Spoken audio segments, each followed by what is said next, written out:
মসজিদে আলে ওলামার কাছে, মুসল্লিদের কাছে বিদাত বেশি, মহিলা বৈঠকে বিদাত বেশি, মুরব্বীদের কাছে বিদাত বেশি। অথচ আল্লাহ তাআলা বলছেন যারা বিদাত করছে অহুম ইহসাবুনা আন্নাহুম ইহসানুনা সুনা, তারা তো মনে করছে যে আমরা ভালো কাজ করছি, নেকির কাজ করছি, কিন্তু এটা তো তার দুনিয়াতেই শেষ হয়েছে, এইটা দিয়ে পরকাল তার হারিয়ে গেছে, যা ইবাদত করেছিল সব নষ্ট হয়ে গেছে।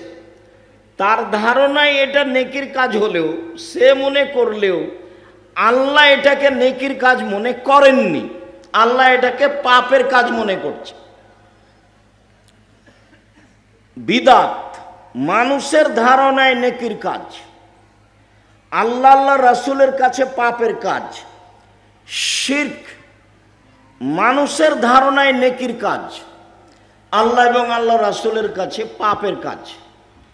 তো সরকারিভাবে, স্কুলগতভাবে, শিক্ষা প্রতিষ্ঠানগতভাবে এই দেশে শিরক বেশি হয়, আর ধর্মগতভাবে এই দেশে বিদাত বেশি হয়।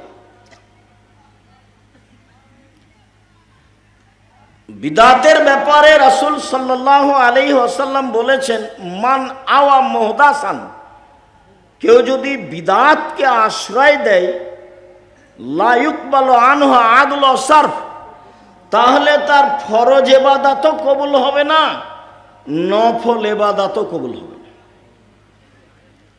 বিদাতকে আশ্রয় দিলে তার ফরজ ইবাদতও কবুল হবে না, নফল ইবাদতও কবুল হবে না।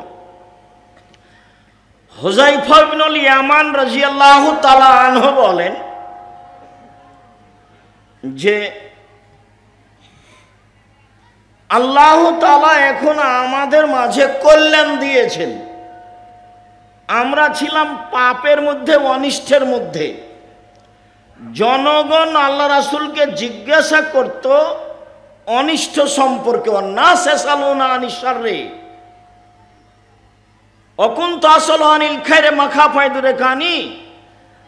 জনগণ জিজ্ঞাসা করত রাসূল সম্পর্কে, পাপ, রাসূলের কাছে পাপ সম্পর্কে, আর আমি জিজ্ঞাসা করতাম আল্লাহ রাসূলকে, জনগণ জিজ্ঞাসা করত আল্লাহ রাসূলকে কল্যাণ সম্পর্কে, আর আমি আল্লাহ রাসূলকে জিজ্ঞাসা করতাম অনিষ্ট, খারাপ সম্পর্কে।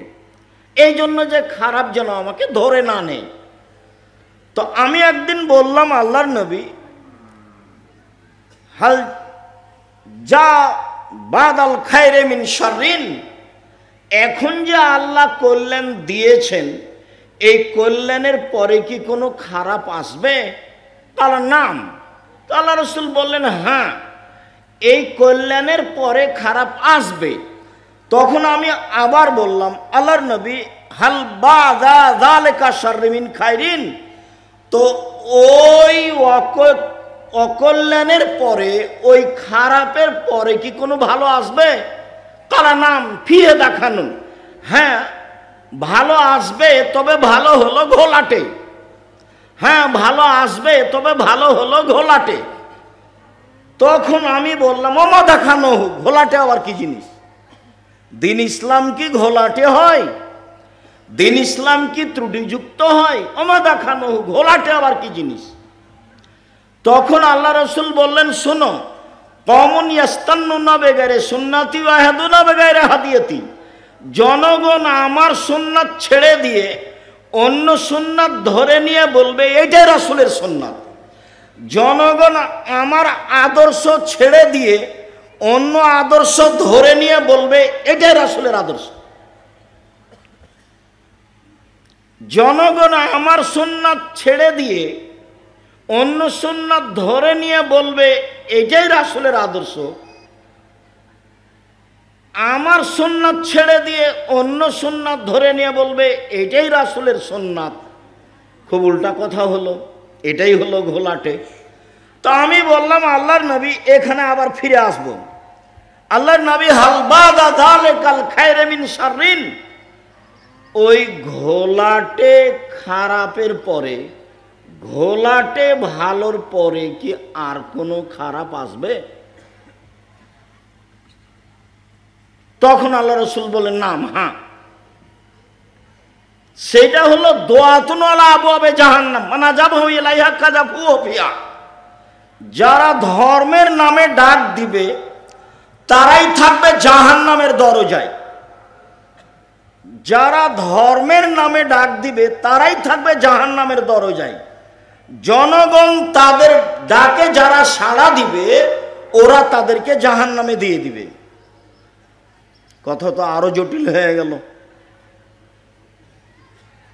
তখন হুযায়ফা রাদিয়াল্লাহু তাআলা আনহু বললেন, সিফহুম লানা, এটা বুঝিয়ে বলেন, বুঝলাম না। যারা ধর্মের ডাক দিবে তারাই হবে জাহান্নামী, এটা কেমন কথা? তো একটু বুঝিয়ে বলেন।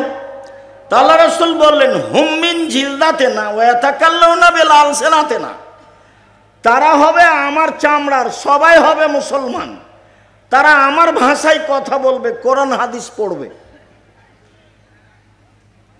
অথচ তারা জাহান্নামের দরজায় আছে। তারা হবে মুসলমান, তারা আমার ভাষাতেই কথা বলবে। একবারে কোরআন মাজিদ পড়ে বলছে যে দেখেন আল্লাহ বলছেন মিলাদ করতে হবে। দেখেছেন আপনারা? এই যে কোরআন মাজিদ খুলে বলছে যে দেখেন আল্লাহ বলছেন ভোট দিতে হবে। অবাক কথা, আল্লাহ নাকি বলছে। খ্রিস্টান আব্রাহাম লিঙ্কনের কাল্পনিক পদ্ধতি কিভাবে আল্লাহ বললেন? উমর যখন মরেন দুনিয়া থেকে বিদায় নেবেন, এরকম পর্যায়ে 6 জনকে ডেকে বললেন, তোমরা পরামর্শ করে খলিফা নির্বাচন করো। মানে দেশের নেতা হবে সিলেকশনে, ইলেকশনে নয়। উমর রাদিয়াল্লাহু তাআলা সেই কালে বলেছেন কোরআন মাজিদে, আজকে কোরআন মাজিদে এই কথা কিভাবে হতে পারে? কিভাবে মাওলানা সাহেব বলতে পারেন যে আল্লাহ বলেছেন মিলাদ করতে হবে? অবাক কথা। যে মিলাদের কথা নবী বললেন না, নবী করলেন না, সাহাবিগণ বললেন না, সাহাবিগণ করলেন না, তাবেই করলেন না, বিদ্বানগণ আবু হানিফা রাহিমাহুল্লাহ করলেন না, ইমাম শাফি করলেন না, ইমাম মালিক করলেন না, ইমাম আহমদ বিন হাম্বল করলেন না, পৃথিবীর বড় বড় বিদ্বানগণ কেউ করলেন না, আর সেটা কি করে কোরআন মাজিদে চলে আসলো? তো অবাক কথা। ধর্ম পাগল হয়ে গেছে। ধর্ম আমাদের চাঁপাইনবাবগঞ্জের হাওয়াই লাড্ডু। ধর্ম পাগল হয়ে গেছে। ধর্ম পাগল হয়নি, ধর্ম একজন মানুষের কথা দিয়ে চলে, যার নাম মুহাম্মদ সাল্লাল্লাহু আলাইহি সাল্লাম। পৃথিবীর কারো কথা দিয়ে ধর্ম চলে না।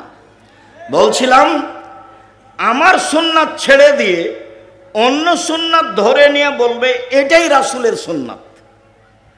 তো তাহলে দু একটা দেখালেই বোঝা যায় যে আমার সুন্নাত আর রাসূলের সুন্নাত কাছাকাছি। রামাজানে যায়, রামাজানে মাওলানা সাহেবদেরকে ইফতারির নামে দাওয়াত দেওয়া রাসূলের সুন্নাত নয়, এটা চাঁপাইনবাবগঞ্জের সুন্নাত।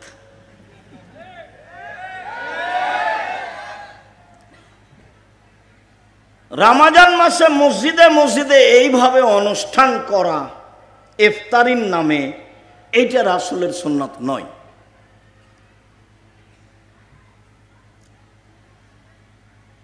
রমজান মাসে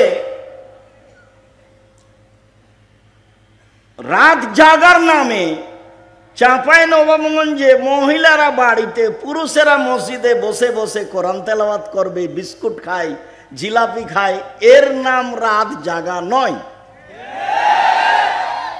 রাত জাগতে হবে 8 রাকাত সালাত আদায় করে সারা রাত। এশার সালাতের পরে কিছুক্ষণ পরে রেস্ট নিয়ে একটু আরাম নিয়ে সালাত শুরু করতে হবে। ভোর পর্যন্ত 8 রাকাত সালাত আদায় করতে হবে, 3 বা 1 রাকাত ভিতর দিয়ে আজান পর্যন্ত যেতে হবে। কিভাবে?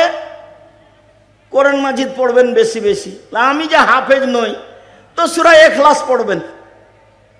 ইখলাস পড়তেই থাকবেন, বিসমিল্লাহ বলবেন আর পড়বেন। পড়তে পড়তে যখন আর দাঁড়িয়ে থাকতে পারছেন না তখন রুকুতে যাবেন, রুকুতে সুবহান রাব্বিয়াল আযীম বলবেন। সাহাবী বলছেন আল্লাহ রাসূল রুকুতে থেকে গেলেন প্রায় সূরা বাকারা পড়ার সমান। সূরা বাকারা তো 2.5 পারা, তাহলে একবার দুবার সুবহান রাব্বিয়াল আযীম বলবেন যতক্ষণ টিকতে পারেন।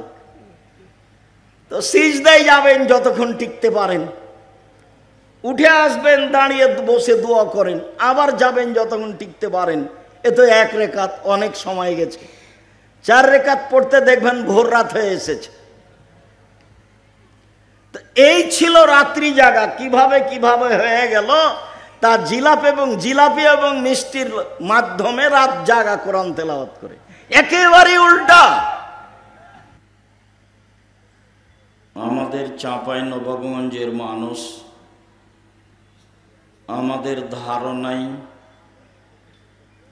প্রায় মানুষই সঠিক আকীদার মানুষ, প্রায় মানুষই সালাত আদায় করে, সিয়াম পালন করে। বিশেষভাবে মহিলারা বেশি করে। যদিও এখন প্রচারের মাধ্যমের কারণে আমাদের দিনী ভাই ও বোনেরা শিরক বেদাতের মধ্যে ঢুকেছে ইবাদতের নামে। শিরক মানুষের ধারণায় ইবাদত, বিদাত মানুষের ধারণায় ইবাদত। কেউ যদি বলে যে বিসমিল্লাহ এতবার বললে এত নেকি হবে, তাহলে এটা বিদাত হলো।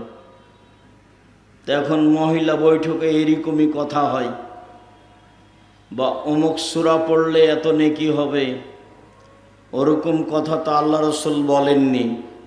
তো ওই কথাটা আল্লাহ রাসূলের উপরে অপবাদ হয়ে গেল।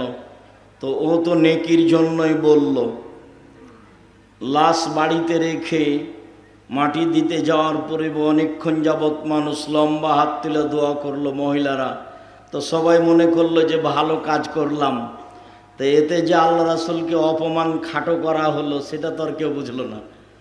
তো মানুষের ধারণায় যেটা নেকির কাজ, রাসূলকে অপমান করা হয় তার নাম বিদআত।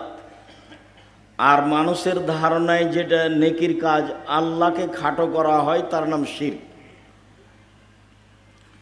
দুনিয়াতে 2টা পাপ আছে যাতে 2 জনের মান সম্মানের হানি হয়। তার একটা পাপের নাম শিরক, এটাতে আল্লাহর মান সম্মানের হানি হয়। শিরক করলে অতীতের নেকি নষ্ট হয়ে যায়। শিরক করলে আল্লাহকে খাটো করা হয়, শিরক করলে অতীতের নেকি নষ্ট হয়ে যায়। আর বিদআত করলে আল্লাহর রাসূলকে অপমান করা হয়, আল্লাহর রাসূলকে খাটো করা হয়, আর ভবিষ্যতে আর কোনোদিন ইবাদত কবুল হয় না যতদিন পর্যন্ত বিদআত ও পরিহার না করে। তো একটা পাপের নাম শিরক আর একটা পাপের নাম বিদআত। এই 2টা পাপই মানুষ করে নেকির আশায়। তো আমাদের দেশে সরকারিভাবে শিরক বেশি হয়। যেমন আমি আগে থেকে বলে আসছি যে দেশের যেটা জাতীয় সঙ্গীত আছে এর শুরু শেষ সবই শিরক।